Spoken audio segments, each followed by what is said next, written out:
I'm seeking advice on how to salvage what's left of my marriage.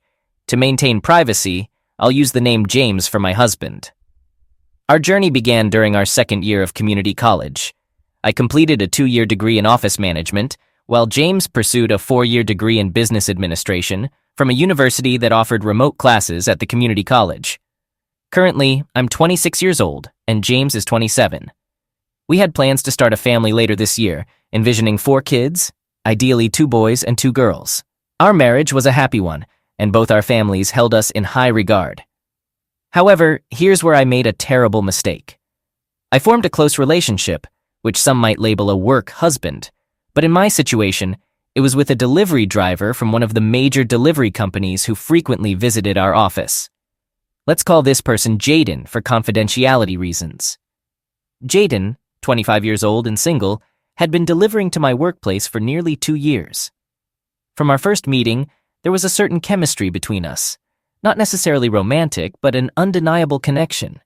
I felt drawn to him, and every time he made a delivery, we'd engage in conversations lasting at least 10 minutes. I eagerly anticipated his visits and made sure to be at the front when he arrived. One day, our conversation took a different turn. Jaden approached me with a personal question, expressing concern about offending me or affecting our professional relationship. I reassured him and encouraged him to ask. Jaden then revealed, "I feel a strong attraction to you and wondered if you felt the same way." I was taken aback by his boldness, which left me feeling somewhat embarrassed. After taking a moment to collect my thoughts, I decided to be honest with him. I admitted that I also felt a connection. Jaden then mentioned that he would have asked me out if I weren't married. I graciously accepted the compliment, and our conversation ended. He left, and that was the end of it. In the following week, our interactions were brief and awkward whenever he delivered packages. I was deeply concerned and plagued by guilt, fearing I might have crossed a line. Back at home, James and I were happily married. Let me emphasize that I had always been completely content with James as my lover, friend, and husband, and I believe he felt the same way about me. He was the perfect match for me. However, foolishly, I began to entertain thoughts of selfishly having both my loving husband and some kind of relationship with Jaden beyond our work-related chats. Later, I learned that this behavior is sometimes referred to as being a cake eater. I started to explore this concept and stumbled upon articles about polyamory and open marriages. Initially, I found these ideas strange and unappealing, so I didn't dwell on them. I also knew that my husband would never agree to such an arrangement, and even if he did, it could harm our marriage and strain relationships with our families. I didn't want any of that to happen. However, weeks passed, and I couldn't stop thinking about forming a connection with Jaden. I resumed my research on the topic and came across a blog post titled, "It Doesn't Hurt to Ask." In this post, a woman claimed to have a successful open marriage. She shared her experience of loving her husband, but also desiring a relationship with a man she met while volunteering. The blogger mentioned that she struggled to broach the topic with her husband without causing harm to their marriage. She kept these emotions bottled up for more than 2 years. Then, during a lengthy drive one day, she decided to inquire about it. Surprisingly, he showed a lot of interest. In short, they opened up their marriage and both now have partners outside of their marriage, meeting them 3 to 4 times a month. According to the blogger, they've been doing this for 4 years, and their marriage is now stronger, and they're both happier than ever. Her story grabbed my attention because it aligned with my desires, but I had been too apprehensive to discuss it with my husband. Then one Sunday morning, while we were relaxing at home, browsing the web on our phones and casually chatting, I decided to bring up the topic and asked him directly, "I just read an online post about open marriages. What are your thoughts on that?" He inquired if I was referring to couples being involved with other people. I confirmed and asked for his opinion again. He expressed disgust and believed that people should just get divorced if they want to be with others. I mentioned that it's gaining popularity in the US and many Western countries. James's facial expression indicated his revulsion towards the subject, so I swiftly changed the topic. Based on his reaction, I decided never to broach the subject again because the last thing I wanted was to jeopardize our otherwise great marriage. A couple of weeks passed, and James and I were cuddling in bed after a passionate moment of closeness. I lay on his chest, unable to see his face, when out of nowhere he asked, "Who were you thinking of when you brought up open marriages last week?" I was taken aback, feeling a pit in my stomach. Slowly raising my head and looking at him, I replied, "What are you talking about? What do you mean?" James then revealed that he had come across research suggesting that when a woman brings up the idea of an open relationship to her partner, it often means she's already cheated or has someone else in mind.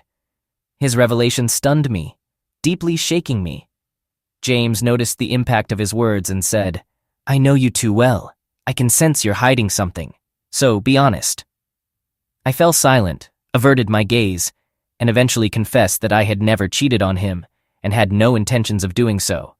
I could have stopped there, but I continued, admitting that if we were to ever consider an open marriage, there was a colleague at work who I might consider. James inquired, "Tell me about this work friend." So I began explaining about Jaden and our interactions up to that point, including Jaden's feelings, but I didn't reveal that I had reciprocated those feelings. James's next words alarmed me. He said, "Technically, you've already cheated on me." I felt irritated and responded defiantly, insisting that I hadn't. However, he countered, "Yes, what you have with this Jaden guy is often referred to as an emotional affair." I had never encountered this concept before, so James provided an explanation. Growing increasingly frustrated, I reluctantly agreed to halt the conversation for the night as he needed to get some rest for an early start the next day. He quickly drifted off to sleep, but I couldn't. Instead, I reached for my phone and delved into researching emotional affairs, reading various articles and posts about them. James was correct. What I shared with Jaden dangerously bordered on being an emotional affair, or rather, it had fully become one. I felt terrible, as if I had betrayed my husband. Unable to sleep, I left the bed, went downstairs, and brewed myself some tea.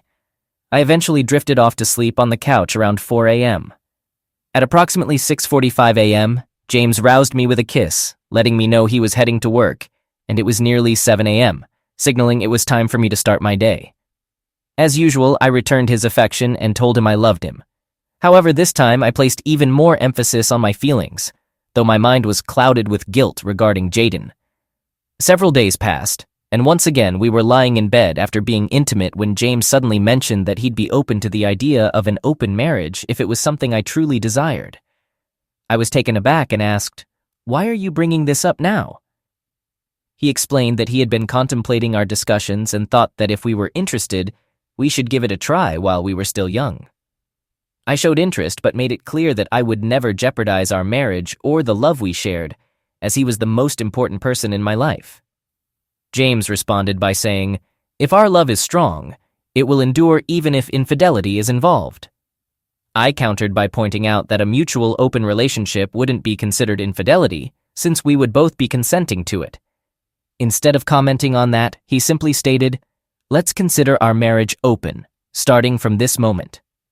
Once again, I was taken aback and urged him to slow down, emphasizing the need to establish some ground rules. He specified that the only ground rules he wanted were, 1. We had to inform each other in advance about our intentions to be intimate with someone else. 2. We had to share the details afterward without going into explicit specifics. And 3. We must always use protection, with no exceptions. I agreed to his terms and suggested a couple more conditions. 4. That we would keep our open marriage private, and 5. We would make a mutual promise that these outside relationships wouldn't harm our marriage, and we would remain together. James expressed his inability to accept either of these conditions. When I inquired why, he simply stated that he couldn't and wouldn't agree to these terms, and preferred not to delve into it further. This left me feeling quite uneasy, as it was unlike James. However, I snuggled up to him, and we eventually drifted off to sleep. My conversations with James had left me unsettled about the whole open relationship idea, as if he had some hidden agenda. So, for the following month, I refrained from pursuing the open relationship and we carried on with our normal lives. During this period, I distanced myself from Jaden at work, engaging in only brief, superficial chats about topics like the weather and how busy we both were. Then, one day, Jaden expressed how much he missed our conversations and asked if something was bothering me. I told him that I had been swamped with work both at the office and at home lately, leaving me with little time for conversation. In my mind, I contemplated whether I should disclose my open marriage to him. Ultimately, I decided to do so. And oh, how I wish I could reverse that decision. It didn't feel appropriate to have this conversation at work, so instead, I invited him to meet for a drink after work that day, and he agreed. We met at a local bar with an outdoor patio, perfect for the warm, early spring weather. I revealed my recently opened marriage to him and directly asked if he would be interested in a romantic relationship with me. Without hesitation, he replied with a yes, explaining that he had been patiently waiting for me to make a move and hadn't pressured me out of respect. He also mentioned having dreams about me for several months. During our meeting, most of our conversation had a flirtatious tone. It happened on a Tuesday, and we agreed to have our first romantic encounter at his apartment the following day, right after work. However, I made it clear that I needed to leave by 6:30 p.m. to return home to my husband, who remained my top priority. That evening, I went back home and prepared a delightful dinner for James.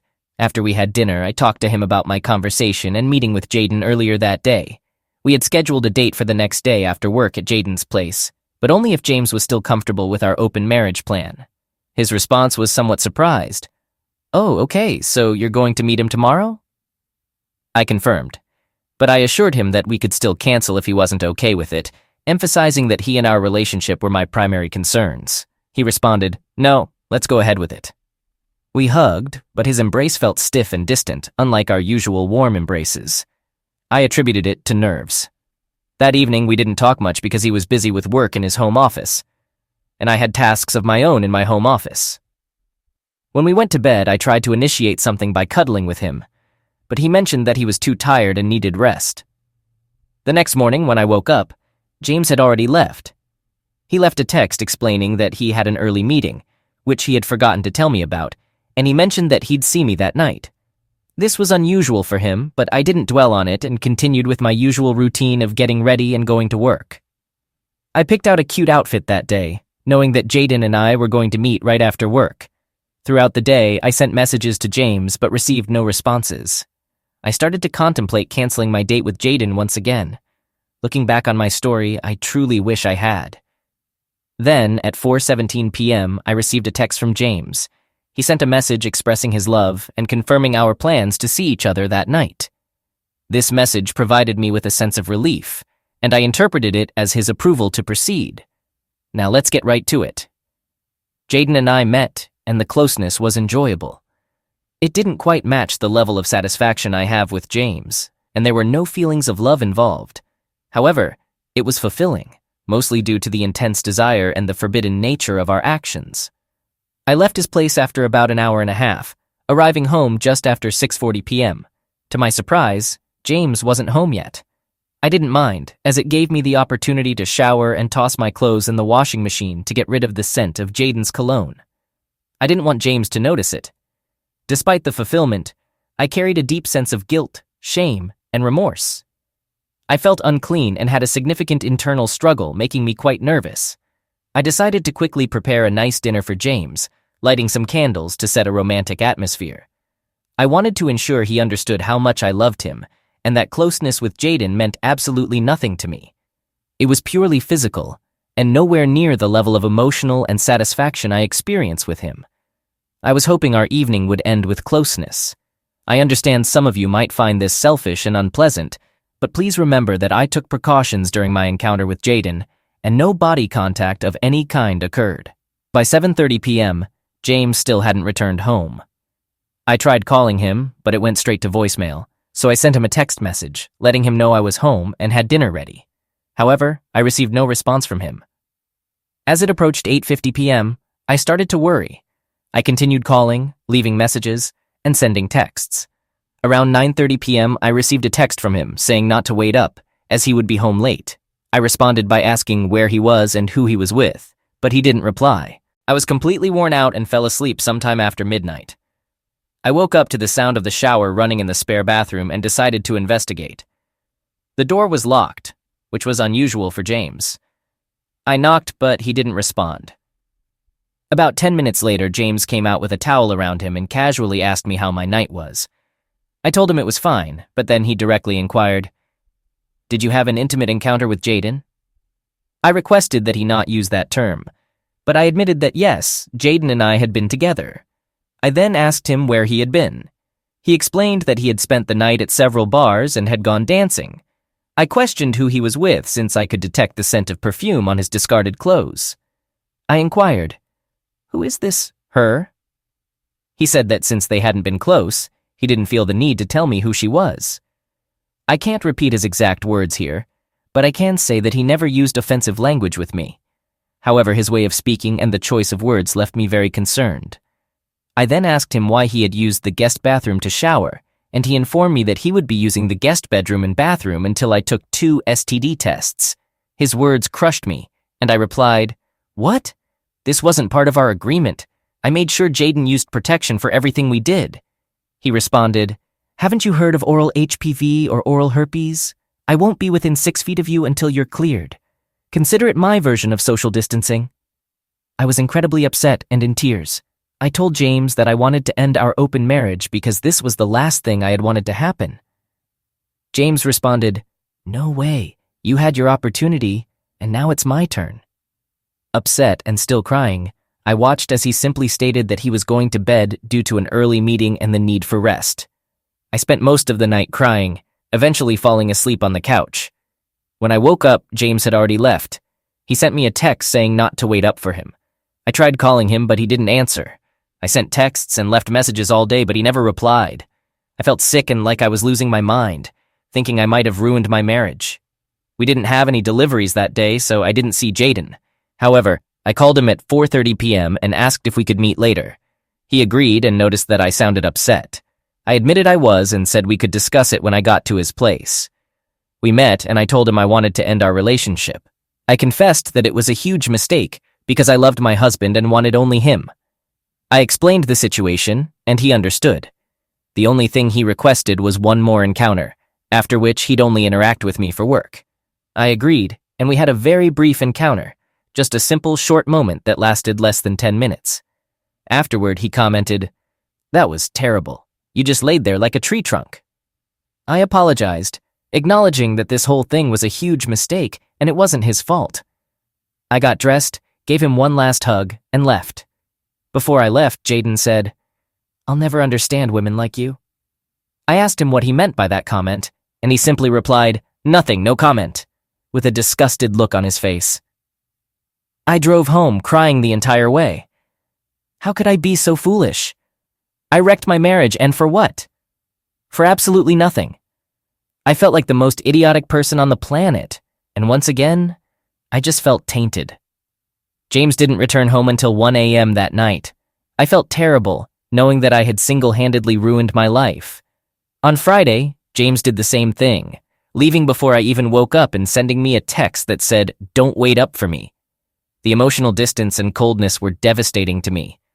I loved spending time with my husband in the mornings, evenings, and weekends, preparing his meals, cuddling, going for walks after dinner, and just having silly conversations. All of that was gone, and I missed it terribly. I texted James and said I wanted to talk to him the next morning, and he replied, "Okay, as long as it's early because I'm leaving for the day." I asked him where he was going, but he didn't respond. He didn't return home until 1:30 a.m. I didn't say anything. I just lay in bed crying. Once again, he took a shower and went straight to bed. I woke up early, waiting for James to get up. He came into the kitchen at 7 a.m. and poured some orange juice. The atmosphere was chilly and devoid of emotion. He avoided eye contact and sat down at the table with me, engrossed in his phone. I got up and sat on his lap, saying, "Look at me." He turned his gaze away, but I insisted, "Look at me," gently holding his face and gazing into his brown eyes. I told him that I loved him with all my heart and that I had made a terrible decision, not just a mistake, but a terrible decision. I apologized and expressed my willingness to do anything to regain his trust and love. He remained silent, looking at me as if I were insane. I asked him if he loved me, and he didn't respond. I pleaded, "James, please answer me." He said he wasn't sure. Tears welled up in my eyes, and I told him, "I can make things right." He responded, "I don't think you can." In frustration, I called him a jerk and accused, "You planned all of this. You wanted to divorce me, didn't you?" He denied planning it, but admitted that when I brought up the idea of an open marriage, he sensed our marriage might be doomed based on what he'd read. I asked him why he didn't just put his foot down and insist I cut off all contact with Jaden. He replied, You can't force someone to be faithful. Either you are or you're not, and it seems you're not inclined to be monogamous. I sobbed, telling him I was, and begged him not to give up on us. He remained silent, got up, and said he was leaving. I inquired about his destination, and he mentioned he'd be back after midnight. I reminded him that tomorrow was Easter Sunday, and we were supposed to leave at 7 a.m. to visit my parents. My family adores my husband, and we spend nearly every holiday with them since his parents live in Florida now. He informed me that he wouldn't be going. I was stunned and heartbroken, pleading with him to come with me, but he coldly declined. I asked him how I should explain his absence to my parents, and he replied, "Just tell them the truth." I continued to beg and implore him to stay home, but he got dressed, packed a gym bag, and left the house. I'm shattered inside, feeling utterly defeated. I'm turning to this community for advice and guidance on how to save my marriage. I'd especially appreciate hearing from anyone who has experienced something similar with open marriages, and whether it's possible for a couple to recover from such a betrayal. I'm eager to hear from people who have successfully reconciled after an open relationship. Thank you for reading my story. I'm going back to bed now to spend the rest of the day in tears. I'd like to seek advice and guidance from all of you on how I can save my marriage. I'm particularly interested in hearing from those who have faced similar challenges with open marriages and whether it's possible for a couple to heal after such a betrayal. I'm also eager to learn from individuals who have successfully reconciled after experiencing an open relationship. Thank you for taking the time to listen to my story. I'm going back to bed now to spend the rest of the day in tears. Update. I want to provide an update and express my gratitude to those who responded with feedback and support. Your words have been a source of comfort during these tough days. I also acknowledge and appreciate those who criticize me rightfully, even if it meant using harsh language. The past couple of days, especially Easter Sunday and today, have been exceptionally challenging for me. They rank among the worst days of my life. I drove to my parents' house, and upon arriving, their immediate question was, "Where's James?" To spare our family gathering from disruption, I fabricated a story, explaining that he had a work emergency preventing his attendance. My family accepted my explanation, but suspicions grew as the day progressed due to my unusual lack of communication with my husband. To divert their doubts, I sent a series of fake texts to create the impression of ongoing communication with him, claiming he was still occupied at the office and would call me the following day. In reality, he didn't reach out at all, not even to ensure my safe arrival. This deeply saddened me. My plan was to spend the night at my parents' house and reveal our marital issues to them on Monday, although I dreaded doing so, fully expecting their disapproval and disappointment. This morning, I did exactly as I had planned. As expected, it didn't go well. They raised their voices, used hurtful language, and expressed their disappointment. They claimed they hadn't raised me to make such choices and added various criticisms. I called my sister to join the conversation, and she didn't hold back either. I couldn't help but cry as I apologized to them. I acknowledged the gravity of my actions, expressed my remorse, and assured them that I've learned from this mistake and won't repeat it. I emphasized that my main priority now is to regain James's love and trust. Despite their anger, they eventually told me they loved me and hoped for our marriage to be repaired through prayer. On Monday evening, I drove back home. Throughout the day, I tried calling and texting James, but there was no response. When I returned home, I found a note on the counter informing me that he had gone to Florida to visit his parents and wouldn't return until Sunday. I felt a deep sense of guilt, as we had planned to visit them in early May, and now that plan seemed jeopardized because of my actions. I'm consumed by self-loathing. At this point, I'm just profoundly depressed and sad. What worries me is that I've stopped crying. The pain and regret have sunk so deeply within me that tears no longer provide any relief. Update. It's been almost a year since I last posted, and I didn't plan on sharing more, but the community's interest convinced me to do so. Here's the update, starting with the bad news. I am now divorced. The final papers were signed in December. James decided he couldn't continue our marriage after I was involved with another man. According to him, he could never trust me again, and he felt embarrassed to be seen with me in public. He thought that getting a divorce helped him regain his sense of masculinity. I disagreed, as I believed he never lost it.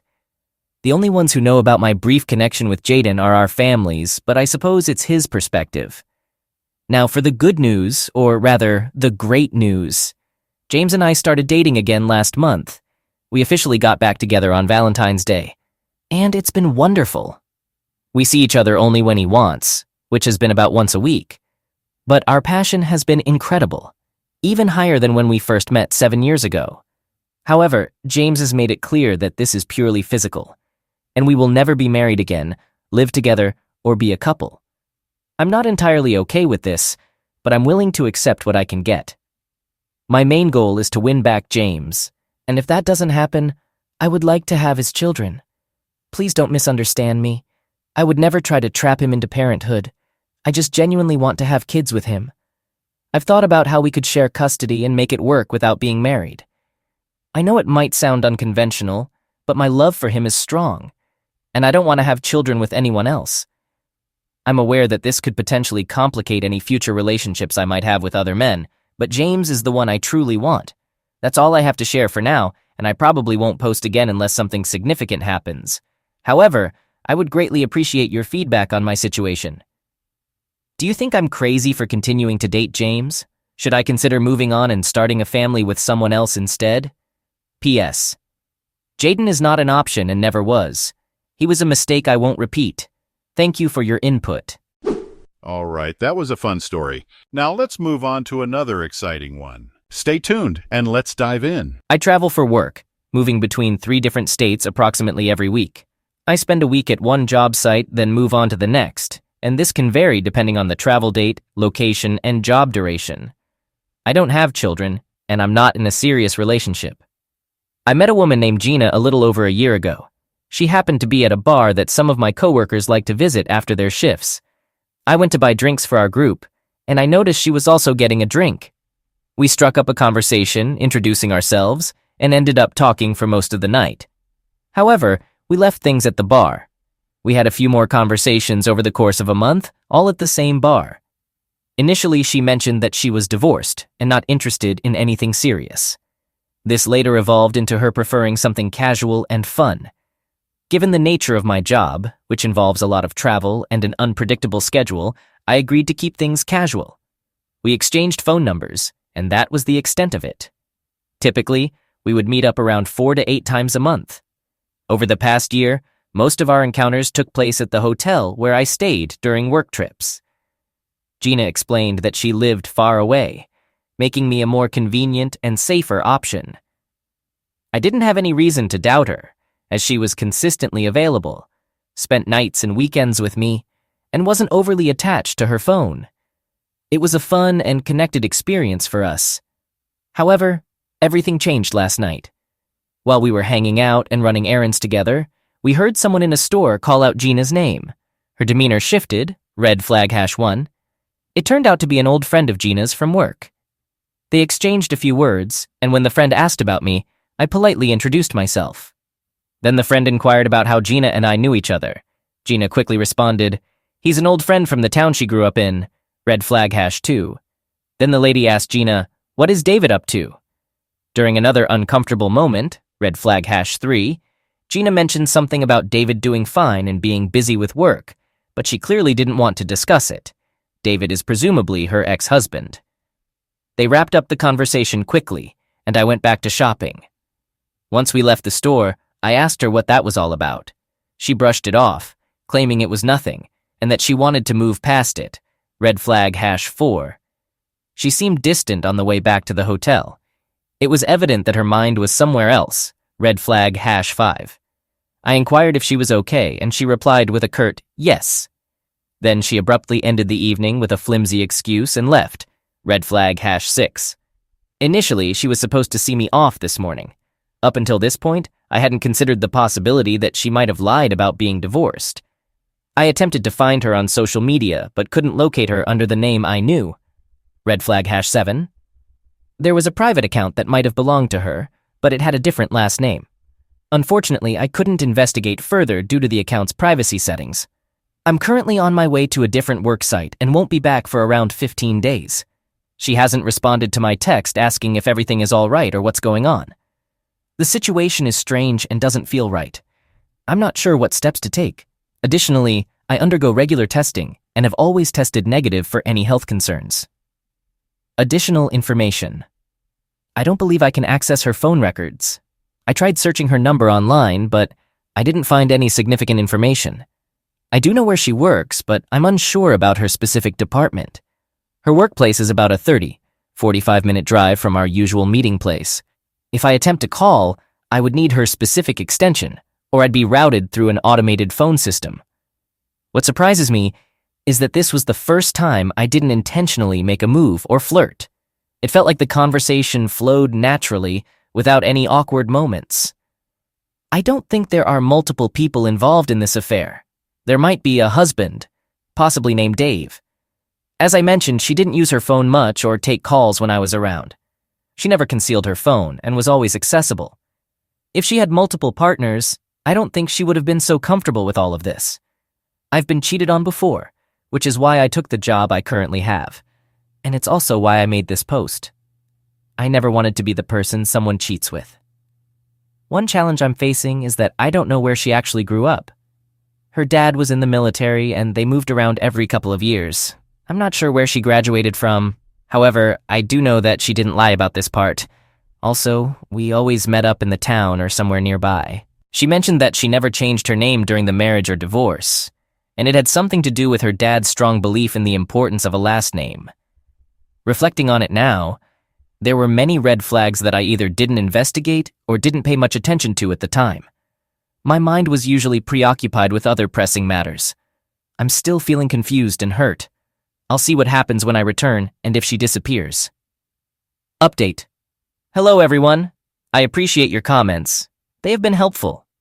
To recap, I frequently travel between 3 different work locations in different states.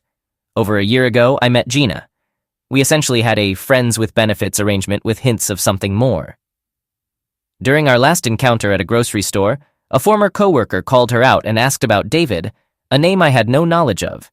Gina reacted strangely, stopped talking to me, and displayed several red flags. I couldn't find her on social media for some reason, and she essentially cut off contact with me.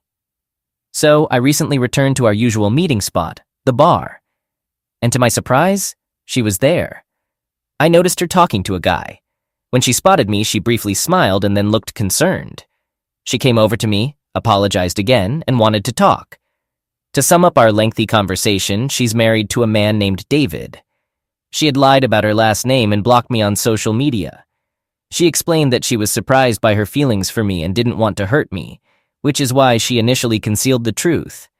It turns out she and David have been married for a decade. However, Gina is what people call a beard. She is straight, and her husband is definitely not. Both their families are extremely religious and traditional. They live together but lead separate lives and have other relationships. Their marriage is essentially a facade, existing only on paper. Most of their family doesn't reside in the same area. David's family is mostly overseas, and they pressured him more towards marriage. Gina's family lives far away, and when they visit, they go separately, making up excuses like work commitments. During family visits, they pretend to be a couple, sharing the master bedroom. Most of their relationships are casual or one-night stands. The person she was talking to at the bar was indeed David, the real David. They provided evidence like IDs with matching addresses and their presence on social media. In our conversation, Gina and I spoke privately initially, and later he joined us, and we had a constructive discussion. He shared his perspective, talked about their history, and shed light on their individual lives and their public facade as a couple. He turned out to be a genuinely nice guy. Gina revealed that initially I was meant to be a one-time encounter, but that one time turned into a second, and then a third. She was afraid that confessing this would harm our connection. She acknowledged that she should have been upfront from the beginning, but was scared to do so. When that woman spotted us, she got nervous about the consequences of their arrangement. For him, it meant losing everything, including possible rejection from his family. Therefore, she promptly blocked me after the incident at the store. This was to prevent me from looking them up and accidentally contacting someone who wasn't aware of their relationship. I'm not much of a social media user. I have accounts but rarely use them. We mainly communicate through text and Snapchat. While I care about her, having to keep our relationship a secret makes me uncertain. I prefer not to worry when I'm out with someone I'm dating and just enjoy our time together. Most of our relationship has been as friends with benefits, but now I feel like I need to be cautious in case a friend or family member sees us together. I'm unsure how our relationship will evolve from here, but thanks for your support.